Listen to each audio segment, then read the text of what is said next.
Fala galera, beleza? Eu sou o professor Anderson Buganica, estamos começando a nossa aula de língua portuguesa do 9º ano. O conteúdo que vamos estudar é Carta do Leitor, isso mesmo, esse gênero textual que é bem importante, tem a sua relevância. Agora convido você a acompanhar os nossos objetivos. Eles são ler e compreender uma carta do leitor, identificar o fato central, suas principais circunstâncias e eventuais decorrências, localizar informações explícitas e inferir informações implícitas. Sobre a carta do leitor, temos algumas características, algumas informações sobre esse gênero. Acompanhe. A seção de cartas encontra-se na grande parte dos veículos de comunicação impresso. Isso mesmo. Então, essa seção de cartas em que os leitores encaminham e o jornal, a revista publica esse material, na maioria nós encontramos em meios de comunicação que são impressos, em papel, em um suporte impresso, né? Pode receber nomes como cartas do leitor, cartas à redação, painel do leitor ou comentários. O jornal ou a revista ou um meio de comunicação, ele tem autonomia para escolher o tema que julgar necessário. Lembrando que isso faz parte até mesmo da publicidade desse material, dessa seção. Quanto a seção tem um título mais chamativo, os leitores vão se interessar mais em ler também essa seção. Ainda, gostaria de perguntar para você o seguinte: você tem o hábito de ler cartas de leitores divulgadas em revistas ou jornais? Você tem esse hábito? Quando você pega uma revista, um jornal, em algum momento você está numa sala de espera, ou algum parente seu assina um jornal, uma revista, ou você mesmo gosta de comprar a revista ou jornal para ver alguma informação, e você vai até essa seção de cartas e faz a leitura dela, dos comentários, das opiniões, das informações que estão sendo veiculadas ali sobre notícias que já foram de um dia anterior, de uma semana atrás, que os leitores leram e se manifestaram? Você tem esse hábito de ler esse tipo de texto? Se não, fica uma dica, uma leitura rápida e que você consegue ampliar, às vezes, os seus comentários, a sua argumentação sobre uma temática. Ou não, né? Você pode também ter uma visão contrária ao que o leitor se manifestou ali. Ainda, gostaria de saber se você já redigiu alguma carta dessas. Você já teve essa experiência de ter um tema em que você gostaria de se manifestar e escreveu para um meio de comunicação a sua opinião? Se não, também é uma oportunidade que você pode exercitar na sua vida, se manifestar sobre alguns temas, de algumas notícias, de alguns artigos, de alguma reportagem. Qual a relevância há em os meios de comunicação, carta desses leitores? Qual é a importância da carta do leitor para o meio de comunicação? Que importância há para o meio de comunicação divulgar, ter uma seção específica sobre cartas dos seus leitores? Você já pensou por que eles querem ouvir os seus leitores? É algo democrata, tem a ver com a democracia, de ouvir a opinião dos outros. E também é uma forma de prestigiar a opinião do leitor. De prestigiar, o leitor fica motivado em ver que o material dele também teve uma relevância para o jornal. O jornal considerou a opinião, o pensamento dele. Agora, mais umas características. Através desse gênero textual, o leitor pode interagir manifestando-se sobre os assuntos tratados. O veículo de comunicação tem a oportunidade de conhecer e divulgar os posicionamentos dos seus leitores. Aqui nós temos até uma boa resposta, né, da importância para o jornal, para a revista, em ter uma seção, em ouvir os seus leitores, né? Agora nós temos um exemplo de carta do leitor, faça a leitura comigo. Jornal Comércio do Jaú, 6 de fevereiro de 2016. Carta do leitor, consumismo. Muitos dos males que afligem a humanidade e fazem entrever a possibilidade de um futuro trágico são provocados pela mentalidade consumista, na qual estamos inseridos, que é sinônimo de mentalidade egoísta, e se resume na fórmula de possuir tudo logo, sem pensar nas consequências que a nossa atitude pode trazer à própria sobrevivência do planeta. Basta pensar, só para dar um exemplo, na selvagem destruição da floresta amazônica por motivos econômicos, no avanço do deserto na África, na poluição do ar e dos mares e no buraco de ozônio, que foi encontrado na atmosfera, na direção dos polos. Todos esses fenômenos foram certamente causados pela ação dos homens. É necessária uma mudança de mentalidade. Deveríamos ser pessoas que não desejam tudo e de uma só vez para si mesmas. Mas, impulsionados pelo amor, deveríamos ter sempre presentes as necessidades dos outros e, portanto, sabemos renunciar a bens supérfluos para que outros possam ter o necessário. Deveríamos ser também capazes de discernir propostas semelhantes feitas por grupos sociais e políticos, por exemplo, pela redução dos lucros para dar trabalho aos desempregados, um salário que leve em consideração os encargos familiares, a nossa responsabilidade diante do problema ecológico e assim por diante, para poder apoiá-las e formar opiniões. José Camilo Magalhães Paz de Barros, Jaú, São Paulo. Realizamos a leitura, agora temos já um exercício sobre um trecho da carta. A pergunta quer saber: qual é o ponto polêmico presente nesse trecho? Faça a releitura do trecho e escreva qual é o ponto polêmico, a questão controversa.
Conseguiu identificar no trecho? Faça a leitura comigo e, se não identificou ainda, identifique junto. Muitos dos males que afligem a humanidade e fazem entrever a possibilidade de um futuro trágico são provocados pela mentalidade consumista, na qual estamos inseridos, que é sinônimo de mentalidade egoísta, e se resume na fórmula de possuir tudo logo, sem pensar nas consequências que a nossa atitude pode trazer à própria sobrevivência do planeta. Qual é a polêmica mostrada aqui, expressada pelo autor. O ponto polêmico presente está na atribuição feita pelo autor, que responsabiliza a mentalidade consumista como causadora de muitos dos males que afligem a sociedade. Isso mesmo, bem no começo, na introdução, ele já mostra, é uma maneira até de chamar a atenção, de provocar o leitor para que ele veja o restante do texto, a continuação. Ele mostra essa questão polêmica de atribuir, mostrar que o causador de vários males à humanidade é o próprio homem através do consumo. Do consumo que ele mostra, ele relaciona com uma questão de egoísmo. Agora, sobre o mesmo trecho, temos a pergunta de número 2. Qual é a opinião do autor sobre as causas do consumismo? Bem tranquilo, releia se for necessário e responda.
Anotou, escreveu qual é a opinião do autor sobre essa questão do consumo? Então veja a possibilidade de resposta.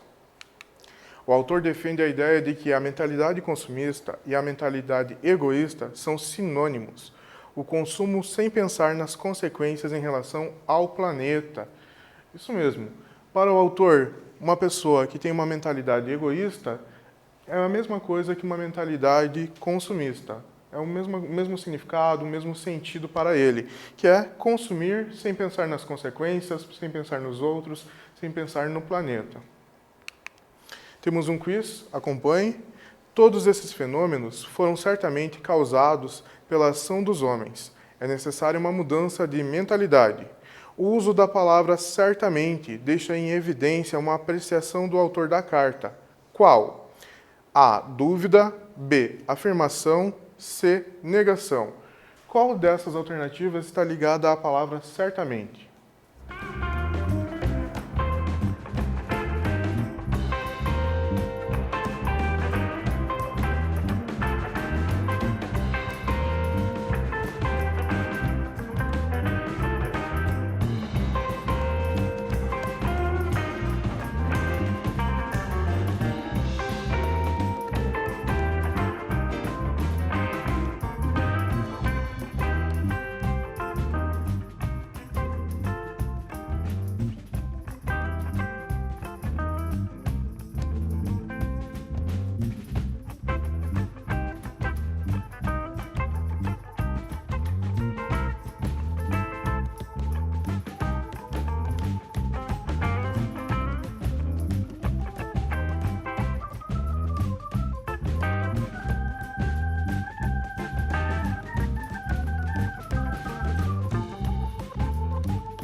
Anotou? Certamente um advérbio, uma circunstância, mas que tipo de circunstância? Dúvida, afirmação ou negação? O que você anotou no seu caderno? Afirmação, isso mesmo. O certamente é uma maneira do autor confirmar, destacar, evidenciar o que ele acha sobre a questão do consumo. Exercício de número 3, um novo trecho. Basta pensar, só para dar um exemplo, na selvagem destruição da floresta amazônica por motivos econômicos, no avanço do deserto na África, na poluição do ar e dos mares e no buraco de ozônio que foi encontrado na atmosfera, na direção dos polos. Todos esses fenômenos foram certamente causados pela ação dos homens. É necessária uma mudança de mentalidade. A pergunta número 3 quer saber: quais fenômenos são resultados da ação consumista? Bem tranquilo, faça uma lista dos fenômenos que o autor utiliza.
respondeu, conseguiu listar todos os fenômenos que o autor mencionou.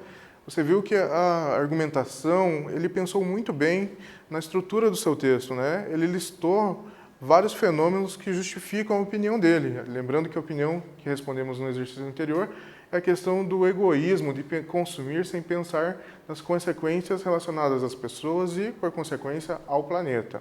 Então vejamos quais são esses fenômenos. A destruição da floresta amazônica por motivos econômicos, o avanço do deserto na África, a poluição do ar e dos mares e o buraco de ozônio que foi encontrado na atmosfera. Isso mesmo, então ele relacionou alguns fenômenos que mostram a questão do consumismo, né? O impacto do consumismo na natureza do planeta. Temos mais um quiz. Todos esses fenômenos foram certamente causados pela ação dos homens, é necessária uma mudança de mentalidade. É o mesmo trecho do exercício anterior. Quais ações indicam uma mentalidade não consumista? Veja só, é não consumista, uma mentalidade que tem um consumo consciente. Letra A, consumir, possuir tudo logo. B, renunciar a bens supérfluos. C, considerar as necessidades dos outros. D, não pensar nas consequências do consumo. Pode responder.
Respondeu, conseguiu identificar quais são as ações que indicam uma mentalidade que não está ligada ao consumismo, uma mentalidade de consumo consciente, que é o que o autor deseja que as pessoas tenham.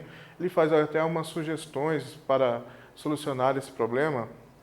Então vejamos a resposta. Letra B e letra C.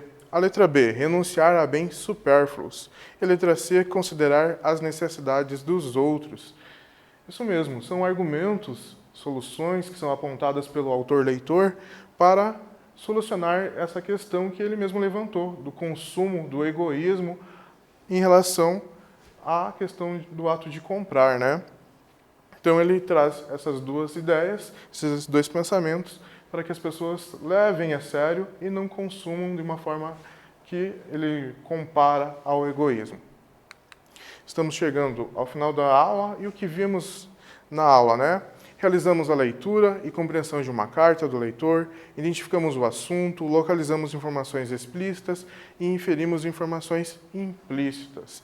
Temos ainda as referências do material utilizado. Agora sim estamos no fim. Desejo a você dias melhores, continue bem e até a próxima.